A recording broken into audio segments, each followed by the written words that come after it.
ګرانو ملګرو، د هر هیواد ملي بیرغ خپلې نښې لري او د سمبولونو بڼه لري. مثلا د متحده ایالتونو بیرغ کې یو 50 یا 52 ستوري دي. هغه د همدې امریکا د ایالتونو نښې یا استازي کوي او ښیي چې دا متحده ایالتونه څومره ایالتونه لري. 14 ستوري ورباندې دي او د هغو ایالتونو یادونه کوي چې د خپلواکۍ اخیستلو کې ډېرې هلې ځلې کړې. دا ډول افغانستان لپاره چې کله شاه امان الله غازي 100 کاله وړاندې خپلواکي واخیسته، نو د بیرغ جوړولو هوډ یې وکړ او همغه بیرغ لپاره یې هم ځینې نښې وټاکلې. شاه امان الله غازي وویل چې بیرغ به تور، سور او شین وي. نوموړي ورپسې زیاته کړه چې د بیرغ په منځ کې به د واورینو غرو له پاسه راختونکی لمر ځلیږي او شاوخوا به یې د غنمو وږی او د پاک الله نوم وي. شاه امان الله غازي دغه بیرغ چې انتخاب کړی و اوس هم د افغانستان ملي بیرغ دی، خو له ځینې توپیرونو سره.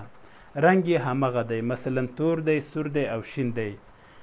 دغه دوه انځورونه چې د شاه امان الله غازي دي یا دا جمله د هغو کسانو کړې ده چې دا بیرغ یې پلوره او د خلکو د جذبولو لپاره یې دا کار کړی. شاه امان الله غازي وفرمیل تور رنګ د ماتم ورځې ښیي او افغانانو ته به د باندنیو اغیز او هغه مهال ور یادوي چې د غلیم له لاسه پرې تیر سوی. ده بیا وویل چې سور رنګ هغه وینې انځوروي چې د خپلواکۍ بیرته ګټلو په بهیر کې د دې هیواد بچیانو توی کړي. بیا ورپسې د شین رنګ وضاحت داسې وکړ. شین رنګ له خپلواکۍ ګټلو نه وروسته د هیلې او پرمختګ انځور دی. نوموړي د بیرغ په منځ کې د واورینو غرو د پاسه راختونکی لمر هم یاد کړی و او بیرغ کې راوړی و چې شاوخوا یې د غنمو وږی او د الله نوم و. شاه امان الله غازي ویل چې واورین غرونه دا ښیي چې افغانستان په واورو پټ او غرنی هیواد دی.